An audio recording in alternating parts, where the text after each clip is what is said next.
І якщо ти хочеш дійсно чогось досягти, то ризик – це невід'ємна частина успіху, розумієш? Ризикувати бояться майже всі. Ти знаєш, я теж, як кажуть, очкую, да?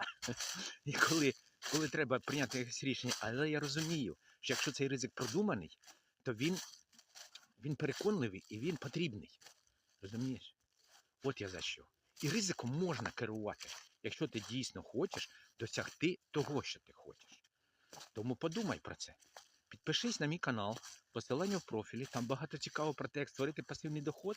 І взагалі, знаєш, особистий розвиток, він стоїть на першому місці. А потім уже результати в бізнесі, там, в одному, не знаю, чим ти там займаєшся і так далі.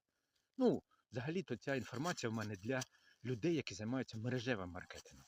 Тому що у нас особистий ріст, він просто необхідний. Без нього нічого в тебе не буде. І нічого не вийде, якщо ти не ростеш особисто. Гарного дня!